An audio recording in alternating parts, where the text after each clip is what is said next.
يا آل طه أنتم نور لنا والشمس منكم تستمد سناها.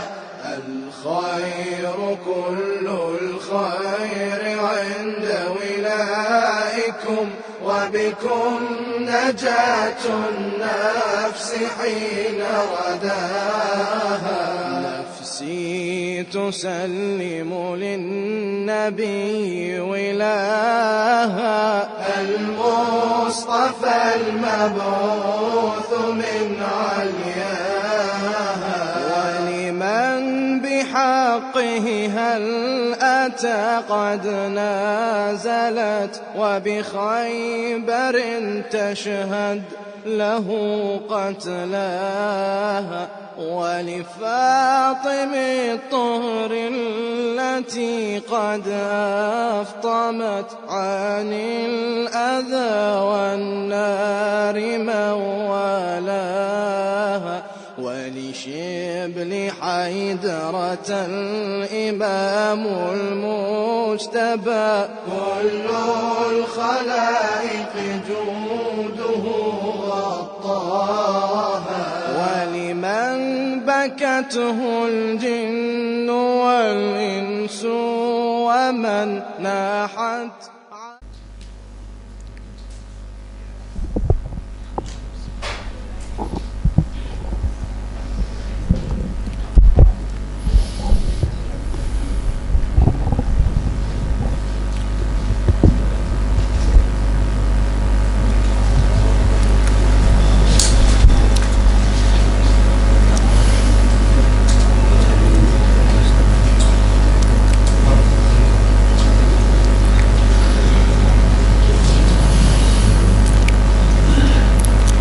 أعوذ بالله من الشيطان الرجيم. بسم الله الرحمن الرحيم. اللهم صل على محمد وآل محمد. اللهم كن لوليك الحجة ابن الحسن صلواتك عليه وعلى آبائه في هذه الساعة وفي كل ساعة وليا وحافظا وقائدا وناصرا ودليلا وعينا حتى تسكنه أرضك طوعا وتمتعه فيها طويلا برحمتك يا أرحم الراحمين. صلى الله عليك يا أبا عبد الله وعلى الأرواح التي حلت بفنائك عليك منا جميعا سلام الله أبدا ما بقينا وبقي الليل والنهار ولا جعله الله آخر عهد منا لزيارتكم. السلام على الحسين وعلى علي بن الحسين وعلى أولاد الحسين وعلى أصحاب الحسين ورحمة الله وبركاته. أقول لكم جميعا السلام عليكم ورحمة الله تعالى وبركاته.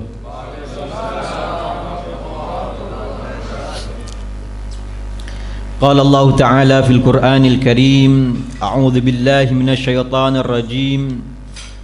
من عمل صالحا من ذكر أو أنثى وهو مؤمن فلنحيينه حياة طيبة ولنجزينهم أجرهم بأحسن ما كانوا يعملون. صدق الله العلي العظيم وصدق رسوله النبي الكريم ونحن على ذلك من الشاكرين.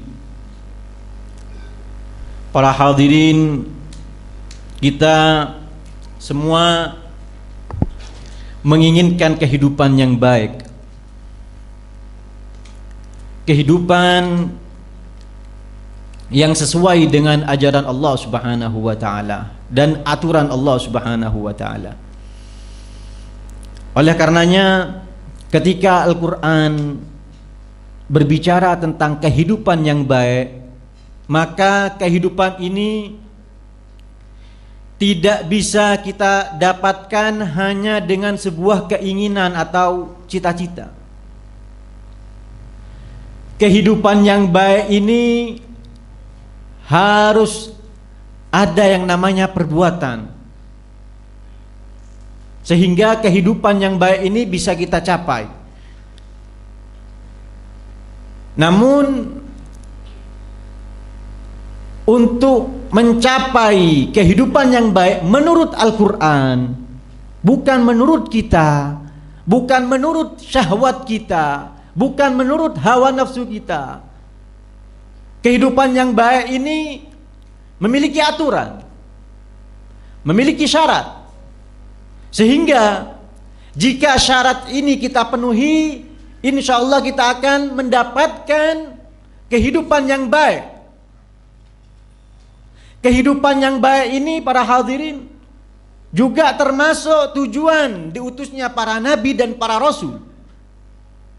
Para nabi dan rasul diutus itu untuk menjadikan kita sebagai umat manusia mendapatkan kehidupan yang baik.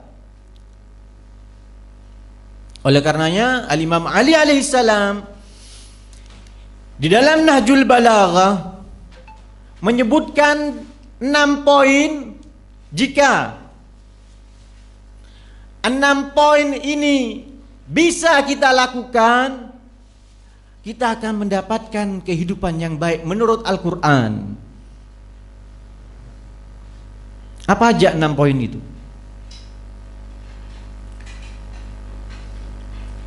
Poin pertama adalah at-tamassuk bis-tsaqalain. Berpegang teguh dengan 2 pusaka. Dan ini diambil dari wasiat Rasul Muhammad sallallahu alaihi wasallam. Ketika beliau mengatakan, "Inni tarikun fikumus tsaqalain, ma in tamassaktum bihima lam tadillu abada. Kitab Allah wa itrati ahli baiti," kata Rasul. Wahai umatku, umat Muhammad, umat Islam, aku tinggalkan kepada kalian 2 pusaka yang jika kalian berpegang teguh dengan 2 pusaka ini, kalian tidak akan pernah tersesat. Lam tadillu, kalian tidak akan pernah tersesat. Apa 2 pusaka ini? Al-Quran dan keluarga Rasul Muhammad sallallahu alaihi wasallam. Sedangkan Al-Quran ini Al-Imam Ali alaihissalam menerangkan di dalam Nahjul Balaghah, An-nasihul ladzi la yaghush. Al-Quran ini penasehat yang tidak pernah berbohong, yang tidak pernah menipu. Terkadang kita atau seseorang ketika memberikan nasihat ingin mendapatkan faedah, ingin menipu orang yang dinasehati. Namun berbeda dengan Al-Quran. Al-Quran ketika dia memberikan nasihat, la yaghush, dia tidak pernah berbohong.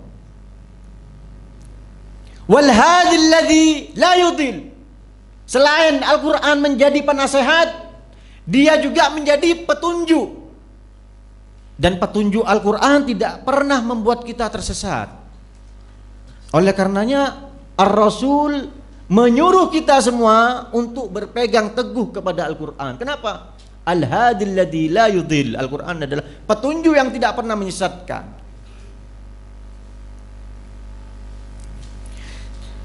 Ma jalasa hadzal Qur'an ahadun illa qama anhu biziyadatin aw nuqsanin, ziyadatan fi hudan wa nuqsanin fi aman. Tidaklah seseorang duduk bersama Al-Quran. Duduk bersama Al-Quran berarti dia membaca lalu mengamalkan Al-Quran, memahami Al-Quran, at-tadabbur Al-Quran. Tidaklah orang duduk bersama Al-Quran, setelah tadabbur Al-Quran dia akan mendapatkan 2. Apa ini? Kelebihan dalam apa? Ketika kita setelah duduk dengan Al-Quran, keilmuan. Kita akan mendapatkan tambahan ilmu dari Al-Quran. Dan juga mendapatkan kekurangan. Apa yang kurang dari kita setelah kita berduduk dengan Al-Quran? Yang kurang dari kita adalah kebodohan. Ini Al-Quran. Sedangkan itrah keluarga Nabi apa? Kata Imam Ali alaihissalam di dalam Nahjul Balaghah, Ahlul Bait itu kenapa orang-orang tetap dalam keadaan tersesat, tetap keadaan bingung, tidak tahu tujuannya kemana. Kenapa? Karena dia tidak berpegang teguh dengan Ahlul Bait. Kata Imam Ali,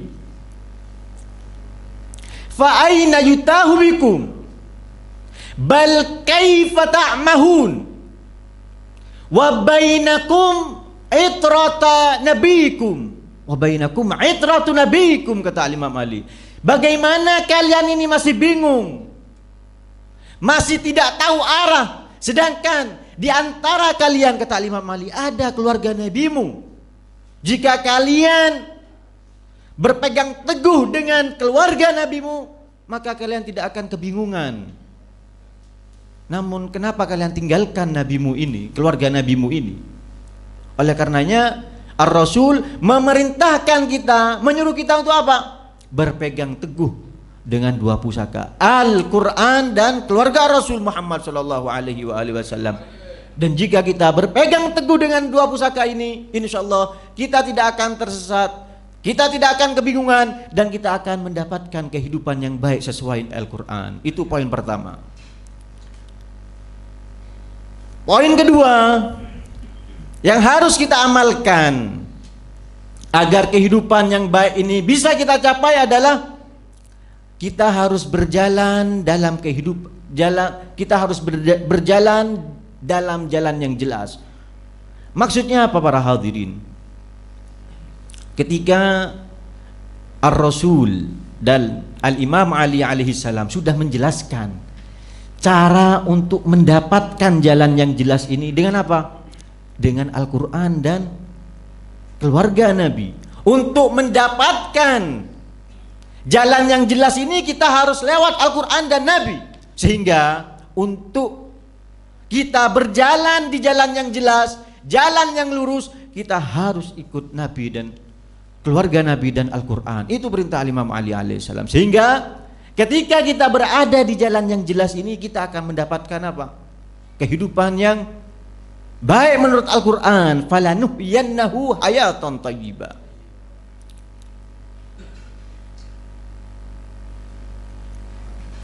Itu poin kedua.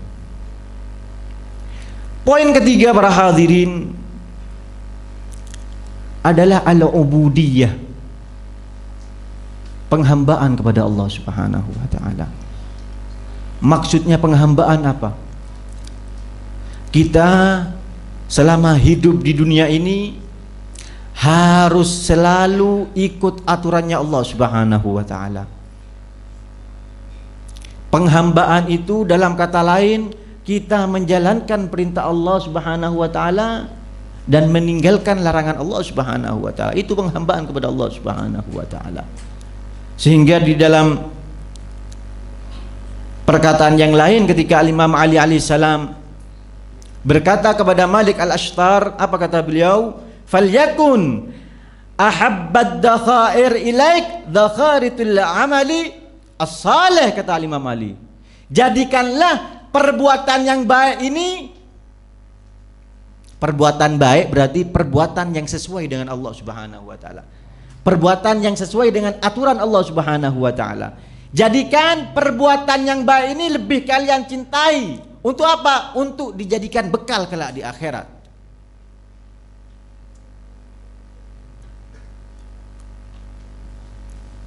Itu poin ketiga. Poin keempat adalah agar kita mendapatkan kehidupan yang baik. Apa kehidupan yang baik? Kehidupan yang baik ini kehidupan yang dipenuhi dengan keadilan, yang dipenuhi dengan ketenangan, yang di dalamnya tidak ada kezaliman. Ini kehidupan yang baik. Bagaimana kita mendapatkan kehidupan yang baik ini? Poin yang keempat adalah kita harus selalu berada dalam kebenaran dan harus selalu menolak kebatilan. Bukan hanya berada dalam kebenaran, tapi kebenaran jadikan sesuatu yang paling kita cintai. Kata Al-Imam Ali alaihi salam, inna afdalan nas indallah man kana la'amalu bil haq ahabba ilaih wa inna qasahu wa karasahu. Jika kita ingin menjadi manusia yang terbaik di sisi Allah Subhanahu wa taala, jadikan amal perbuatan dengan kebenaran yang paling kita cintai, meskipun beramal dengan kebenaran membuat kita dalam bahaya, memberikan kita mudarat. Harus kita cintai dari apa? Minal amali bil batili wa in jarra ilaihil faidha wazadahu. Meskipun perbuatan yang batil ini membuat kita, menjadikan kita banyak manfaatnya. Namun kata Imam Ali, jika kita ingin menjadi manusia yang terbaik di sisi Allah Subhanahu wa taala, maka pilihan kita adalah senang terhadap perbuatan yang benar meskipun nanti efeknya membuat mudarat, daripada perbuatan yang baik, yang batil meskipun perbuatan tersebut memberikan kita manfaat dan faedah. Sallu ala Muhammad wa ali Muhammad. Allahumma salli ala Muhammad wa ali Muhammad. Allahumma salli ala Muhammad wa ali Muhammad. Allahumma salli ala Muhammad wa ali Muhammad. Kita sering mendengar khutbah Al-Husain alaihi salam. Mungkin setiap tahun kita mendengarkan khutbah ini. Khutbah ini adalah ala taraun ilal haqqi la yu'malu bih wa ilal batili la yutanaha an. Khutbah mungkin yang tiap tahunnya kita dengar. Khutbah Al-Husain alaihi salam. Tidaklah ketahui kalian, tidaklah kalian melihat bahwasanya kebenaran ini tidak lagi dikerjakan dan kebatilan tidak lagi dicegah. Apa yang ingin Al-Husain alaihi salam sampaikan dalam khutbah ini? Kebenaran tidak diamalkan, sedangkan kebatilan tidak dicegah. Apa yang Al-Husain ingin sampaikan kepada kita? Sumber kezaliman, masalah, kerusakan, bahkan yang menjadi penghalang risalah Allah Subhanahu wa taala adalah adamul amali bil haq wa adamu tarkil amali bil batil. Sumber permasalahan yang ada sekarang ini adalah tidak beramal dengan kebenaran dan tidak meninggalkan perbuatan batil. Ini sumber masalah yang ada ketika kita ingin membuat perubahan, pergerakan menuju kebaikan, maka yang harus kita lakukan adalah beramal dengan kebenaran. Untuk beramal dengan kebenaran butuh yang namanya ma'rifatul haq. Untuk mengetahui, untuk beramal dengan kebenaran kita butuh yang namanya ma'rifatul haq, memahami kebenaran sehingga kita bisa melakukan, berbuat dengan kebenaran. Oleh karena itu para hadirin, terkadang seseorang itu mengetahui kebenaran, namun dia tidak beramal dengan kebenaran. Bahkan seseorang mengakui kebenaran, tidak beramal dengan kebenaran, justru dia terkadang apa? Mengaku telah melakukan kebenaran, dan ini sudah direkam dalam Al-Qur'an. Wa idza qila lahum la tufsidu fil ardi qalu innama nahnu muslihun ala innahum humul mufsiduna walakin la yash'urun.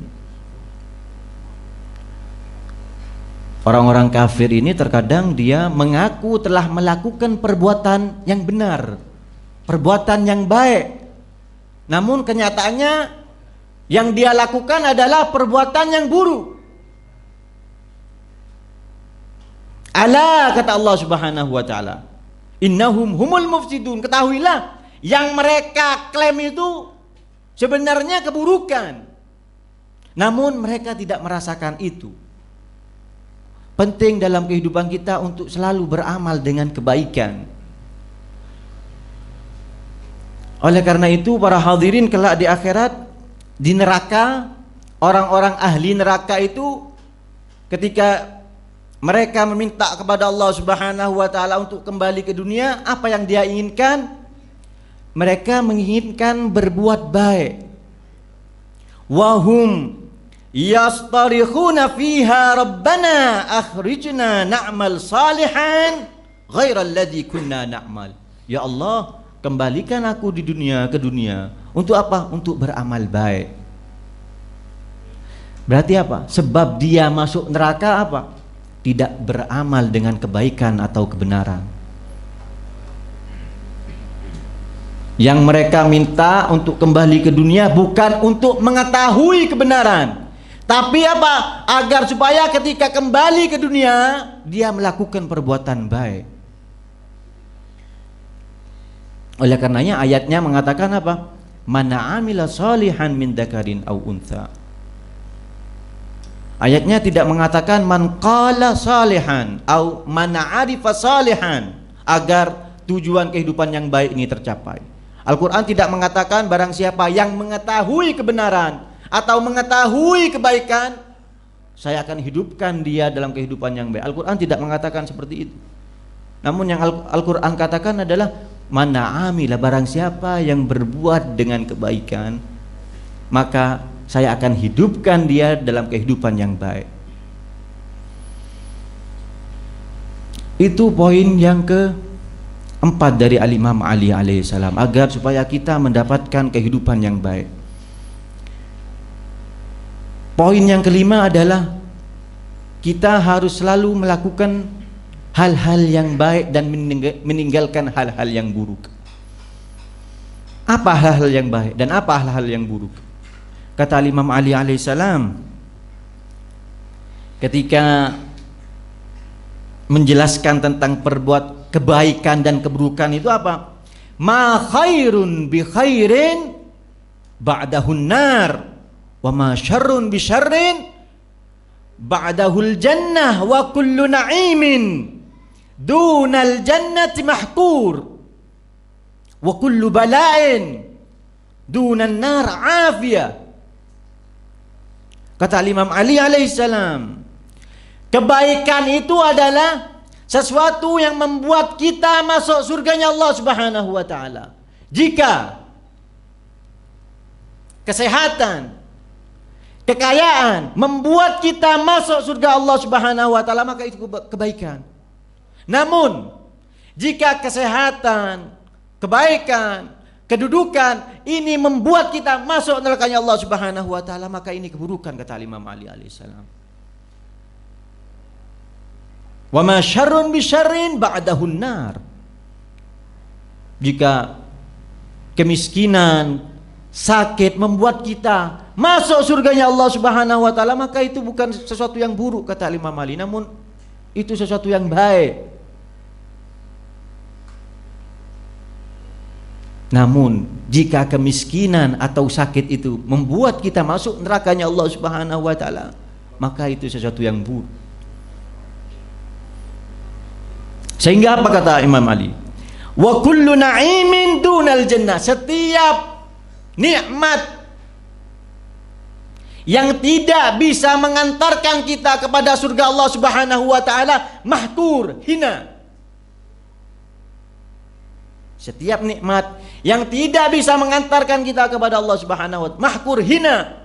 Wa kullu bala'in, dan setiap ujian, cobaan yang tidak membuat kita masuk nerakanya Allah Subhanahu wa taala afiyah, kesenangan, ketenangan. Itu kebaikan dan keburukan menurut Al-Imam Ali alaihissalam. Itu poin yang kelima. Poin yang terakhir adalah agar kita mendapatkan kehidupan yang baik, bagaimana kita memandang dunia ini. Al-Imam Ali alaihi salam, tidak ada masalahnya kita hubungkan majlis Abu Abdillah al-Husain dengan Al-Imam Ali alaihi salam.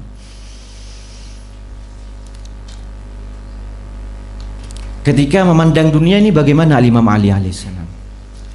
Kata Al-Imam Ali alaihi salam, "Innad dunya lam tukhlaq lakum dara muqamin bal khuliqat lakum majazan litazawwadu minha al-a'mal ila qarar."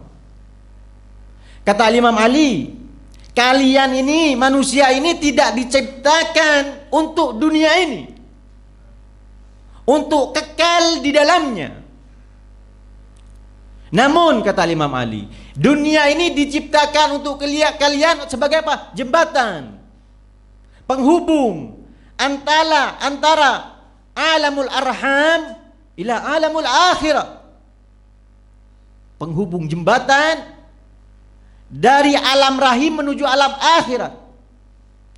Dan kita disuruh membawa bekal sebanyak-banyaknya di dunia ini untuk akhirat kita. Dan berkenaan dengan ini, pandangan Al-Imam Ali terhadap dunia yang hanya sebatas jembatan, ini sudah disampaikan oleh Al-Imam Husain alaihissalam di dalam khutbahnya. Apa kata Al-Imam Husain alaihissalam? Amma ba'd, faka'anna ad-dunya lam takun wa ka'anna al-akhirah lam tazal. Wassalam. Al-Husain alaihi salam lewat khutbah ini, sebenarnya ini jawaban Al-Husain alaihi salam sebelum beliau berangkat dari Makkah menuju Irak. Beliau mendapatkan apa? Banyak tawaran, banyak nasihat untuk tidak pergi ke Irak, karena yang ngasih nasihat ke Al-Imam Husain alaihi salam tahu bahwa ketika Al-Husain pergi ke Irak, akhir dari perjalanannya adalah kematian. Oleh karenanya mereka itu ngasih saran, ngasih nasihat ke Al-Husain alaihi salam untuk tidak pergi ke Irak. Namun Al-Husain menjawab orang-orang yang memberi nasihat ini dengan apa? Faka'anna ad-dunya lam takun wa ka'anna al-akhirah lam tazal. Wassalam. Dunia ini tidak ada, kata Al-Husain alaihi salam. Yang ada ini hanya akhirat.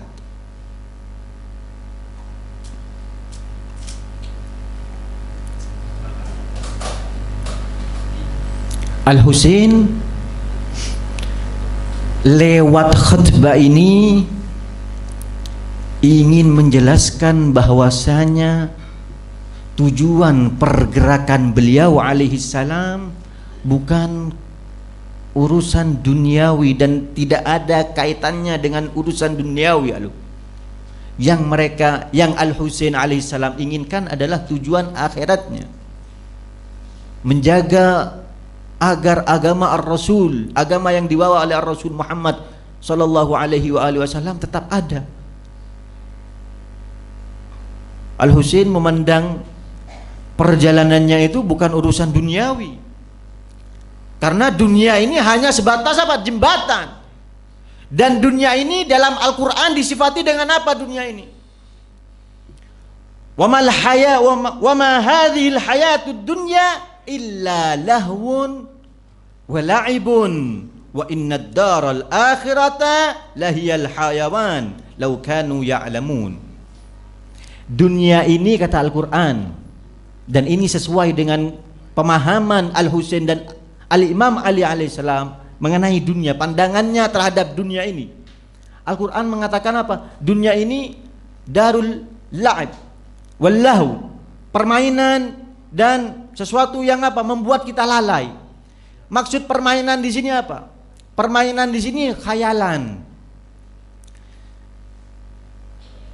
Banyak anak kecil ketika dia bermain, terkadang mainannya apa? Yang mereka hayalkan apa? Saya berhayal jadi raja, saya berhayal jadi ini. Padahal hakikatnya dia memang raja atau tidak? Tidak, cuma hayalan. Begitu juga kita, terkadang kita berhayal, ini punya saya, ini kekuasaan saya, ini harta saya. Padahal pada hakikatnya ini hayalan. Semuanya ini milik Allah Subhanahu wa taala. Ini dunia. Wa ma hadhihi dunya illa wa ma hadhil hayatud dunya illa lahwun wa la'ibun. Selain dunia ini penuh dengan khayalan, dia juga membuat lalai seseorang terhadap akhiratnya. Sedangkan kata Al-Quran, kehidupan yang benar-benar kehidupan adalah kehidupan kelak di akhirat. Wa innad daral akhirata lahiyal hayawan law kanu ya'lamun. Kehidupan yang sesungguhnya itu kehidupan di akhirat. Sedangkan di dunia ini hanya sebatas jembatan. Kalau kata Al-Husain tidak ada.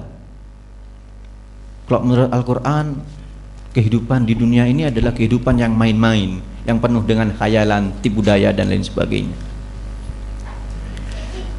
Dari sini para hadirin, ada dua pandangan terhadap dunia ini. Bagaimana seseorang melihat kehidupan ini? Pandangan yang pertama adalah pandangan orang-orang yang melihat dunia ini sebagai jembatan, dan pandangan yang kedua adalah pandangan yang dunia ini akhir dari segalanya. Dari dua pandangan ini akan memiliki efek yang berbeda terhadap seseorang. Dari dua pandangan ini akan memberikan efek yang berbeda. Orang yang meyakini, memiliki pandangan bahwasanya dunia ini hanya sebagai jembatan, maka kehidupannya akan selalu berusaha mengikuti aturan Allah Subhanahu wa taala. Dan orang yang meyakini dan melihat bahwa kehidupan ini adalah akhir dari segalanya, dia akan melakukan apa yang dia mau meskipun bermaksiat kepada Allah Subhanahu wa taala. Pada akhirnya para hadirin, seorang yang ingin bersama Al-Husain alaihi salam, hendaknya dia memiliki pandangan seperti mana Al-Husain memandang dunia. Apa kata Al-Husain? Faka'anna dunya lam takun wa ka'anna al-akhirah lam tazal wassalam. Hendaknya, kata Al-Husain, kita melihat dunia ini tidak ada apa-apanya. Yang ada dan kekal, kehidupan yang sebenarnya adalah akhirat. Itu adalah 6 poin yang diberikan oleh Al-Imam Ali alaihissalam agar kita mendapatkan kehidupan yang baik menurut Al-Quran. Poin pertama adalah kita harus berpegang teguh kepada Al-Quran dan Ahlul Bait.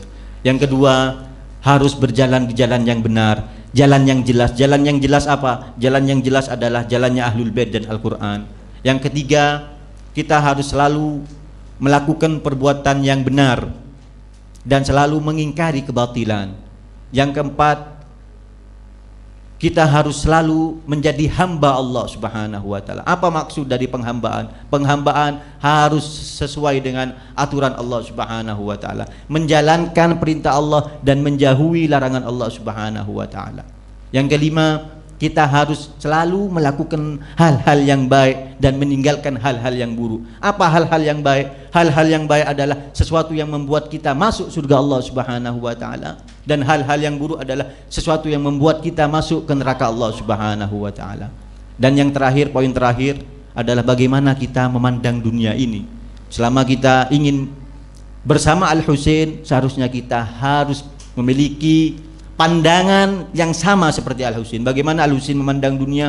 Faka'anna dunya lam takun wa ka'anna al-akhirah lam tazal wassalam. Mungkin cukup sekian dari saya, kurang lebihnya mohon maaf sebesar-besarnya.